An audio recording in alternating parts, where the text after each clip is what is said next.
Hello and welcome back to Granted Gardens. Today we're going to do something that I look forward to doing every year at this time. It is dandelion season and the dandelions are popping up all over the yard. So today we're going to walk you through how we make dandelion wine. I do have another video where I've made honeysuckle wine. I'll go ahead and I'll link that here.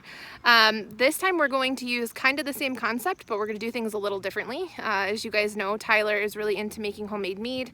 And so instead of using sugar today, we're actually going to use honey. So you're welcome to do it either way.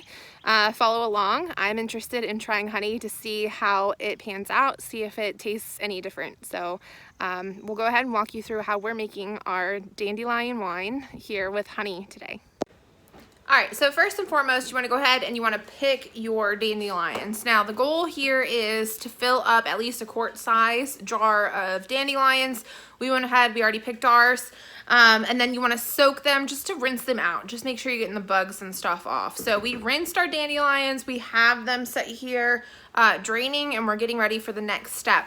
The next step is going to be you want to boil your water. We went ahead and did 3 quarts of water. So we have that boiling. And then we're going to add our dandelion blossoms to the 3 quarts of boiling water. So the next step is we just boiled the water. We've got our dandelions, 1 quart. We're going to go ahead and put this in. Stir it in and try to keep them as submerged as possible. Obviously they're going to float. Basically you're making tea right now, dandelion tea. So we're just going to let these steep in here for 4 minutes and then we will strain them out and get ready for the next step. Alright, so we boiled the water, took it off the heat, added the dandelions, let it sit for 4 minutes in. We've stirred it pretty much this whole time. So now we've got this pitcher with the strainer on top. We're going to strain the dandelions out. Hopefully this works for us. I don't know if y'all can hear the thunder in the background.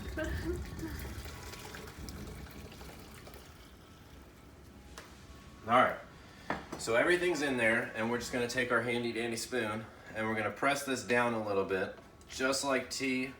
When I always made sweet tea, we always try to get the last bit of the goodness out of the tea bag, so that's exactly what we're doing here. We're trying to get all the good liquid out of there because this is really going to be the flavor base. The honey will add to it, but this is what we actually want, is all the good stuff out of these dandelion blossoms. Okay, so what we're going to do now is we're just going to put this back in the pot just because we have 3 pounds of honey we're going to add to this, so we want a good amount of space. And this pot will help diffuse the heat a little bit faster than this will. You could make this go faster if you wanted to put this in ice, but we're not really in too big of a hurry. The only thing that we're going to do that's more related to me and my mead stuff is we want to keep all the good parts of the honey still intact. So we're not going to add the honey to this water right now when it's already in the hundreds of degrees. So we're going to take our handy dandy thermometer and we're going to stick it in there and we're going to set the set temperature down to about 85 degrees. Once that comes down, we'll add the honey, let that coalesce, and then about 15 minutes after that we'll add the yeast. We'll pitch the yeast, activate it, all that good stuff. Alright, so she wouldn't stop barking, so she's my assistant now. We went ahead, heated up some water to about 100 degrees, which is what the yeast that we have. It's actually wine yeast that I use for mead, because we ran out and we're tired of using bread yeast for our wine. And I went ahead and pitched that. We're going to let that sit for 15 minutes. Once that's sat and this has cooled down, we'll go ahead, add the honey, add the yeast, add the lemon juice, orange juice, which we'll get into, and then we'll pretty much be ready to go. Alright, so now that our must is down to 90 degrees, we are going to start dissolving all of our 3 pounds of honey. Now we've actually had this in the sun because part of it, as you can see, this like layer on the top was already crystallized, so the sun helped liquefy this. It'll also make it a lot easier for us to mix all of this in. And then we're just going to stir this in. As we're doing that, because we are ambidextrous, we're going to take 1 orange and we're going to squeeze it in. Half orange. half an orange. We're going to squeeze in here. Then we are going to add enough lemon juice that you would get out of one wedge, which is 1/4 of a lemon.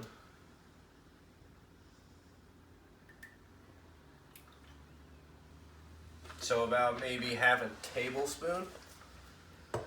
And then we're just going to make sure all this is mixed. You can bring your spoon up from the bottom and you can kind of see that there's still some honey in there, so we're going to keep mixing.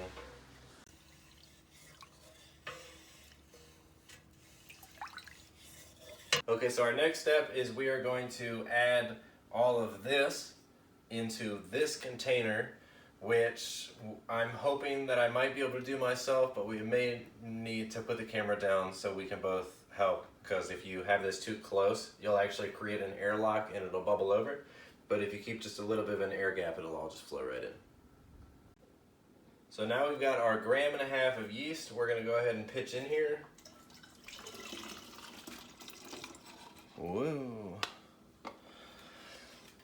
And then we're going to take the last bit that's in here. It probably won't fit all of this in, but we'll go ahead and add what we can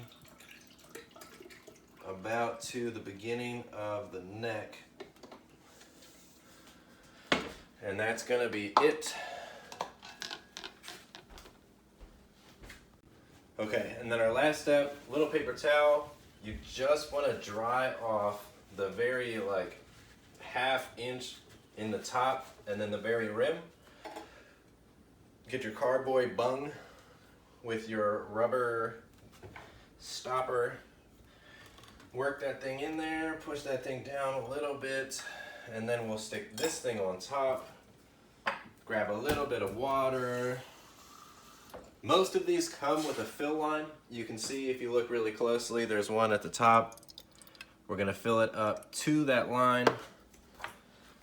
Stick your cap on.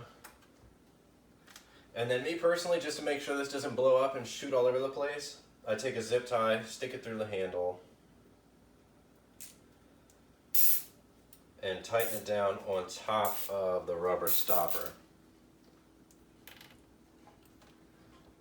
And that's just to make sure that if pressure builds too fast that this thing can't handle, we're not going to have a geyser downstairs while we're not home. So that's it. We're going to let this sit for 10 to 14 days about. Then we'll probably end up seeing what we need to do from there. But right now, it's good. You want to put it somewhere dark. You want to put it somewhere cool. You don't want it to be somewhere where it's going to be super duper warm, and you don't want any sunlight. If you have nowhere else to put it, closets, cabinets are all good. You just don't want it in the sun, and you don't want it somewhere that's going to be hot. But besides that, we'll let it sit and it'll ferment. You'll see it clear and we'll be good to go. All right, so we're on the next step. Here we have our dandelion wine. It's been sitting for roughly 2 weeks. Now we want to transfer it into this second jar. So this is a step that I didn't take during my first dandelion wine experiment, but Tyler's been doing a lot of research on mead and swears that this is going to help because you're actually not going to suck up some of the yeast here that's in the bottom. So we're going to try and transfer this. I'm going to stick this in here. I want to get it down as far as I can without actually touching the yeast at the bottom. Is that good? Mm-hmm. And then we're going to pump.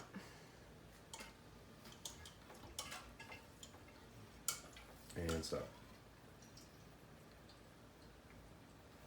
So now what's happening is she pumped this, which just causes it to force up, and we're using gravity to bring it down into this other jar. So in that last video, I had talked a little bit about how when I had gone to open up some of my bottles of wine, we used the pop tops, that I'd lost a couple because they had just exploded and shot up. So this process here is supposed to help with that. So essentially what we're doing here is we're kind of draining the liquid away from the excess yeast, and the excess yeast is what would cause continued fermentation, which would essentially cause that explosion. Okay, so this is our initial bottle. You can see all the yeast is settled down here at the bottom. We've transferred from this one to this one. We're gonna let this sit for about a week. Then we're gonna go ahead and move into the next step of bottling it. We here have this fancy doohickey here. It's called an airlock. This is also something that I did not use on my last video. I didn't have access to this. You don't necessarily need this for this process. In my last video, I just went ahead and put coffee strainers over this and then just used rubber band. I've also seen people use a balloon, just put a little hole in the end of the balloon and then put the balloon over top of here, and it'll allow the gases to come out. All right, so time got a little bit away from me. We had a lot going on. So our wine has sat in the second stage now for at least 2 weeks. It's been a little over 2 weeks for us because, like I said, time just got away from us, but that is completely fine. You can actually let your wine sit as long as you want. And you can kind of taste it as you go, and if you don't like the taste, you can let it ferment longer, and you will get a different taste out of it. But today we're going to do the final step, which is just the bottling process. So I have my wine, and I have this glass jar here. This is really neat. It has the flip top to it. We've got quite a few of these, so I tend to bottle my wines in these bottles. You just seal the top on here, the flip top, and it'll seal for you. I store my wines in the refrigerator, and I keep repeating my wines because Tyler does mead, and so his is stored a little bit differently. He goes through the entire bottling process. I like quick wine, like a quick turnover, so that's what's really nice about this is it only takes 2 weeks, and you can pop it in the refrigerator, and it pretty much will stay there as long as you need it to. So just to show you again, these little flip caps, they're really nice bottles. I got a lot of them. I purchased waters that came in them, so they were free. And then the rest of them we got on Amazon. And so it's got this little red piece here that'll seal it airtight, and then it pops right open.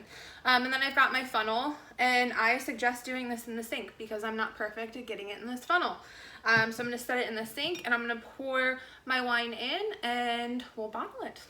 So all I'm gonna do is I'm gonna just pull this little doodad off. Tyler knows the right word for this. I don't. Dump that out.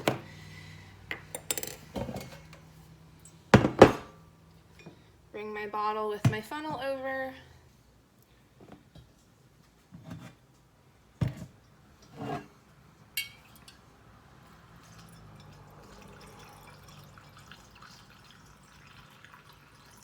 Now you have to keep in mind that we have been fermenting this, so you can see kind of where I filled it up to. I'm actually going to pour a little bit of it off.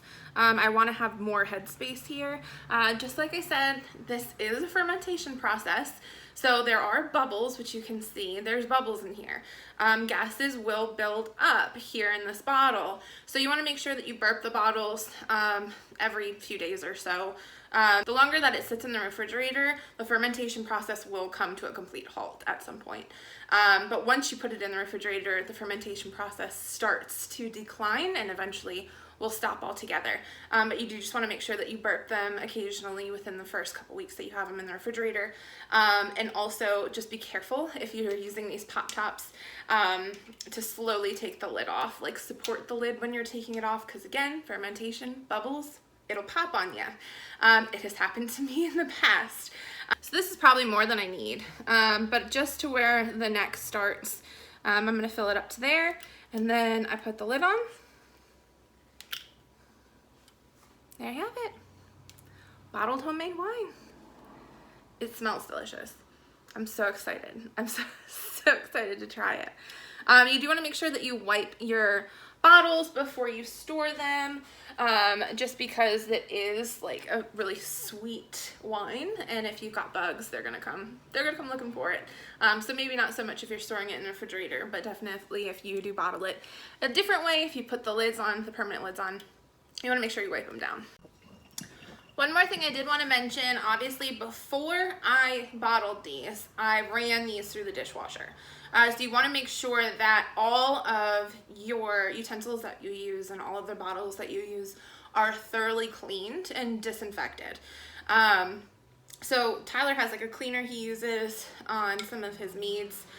Me, I just put them through the long cycle in the dishwasher, clean them up really well. And there you have it. Homemade, home-picked, homegrown dandelion wine.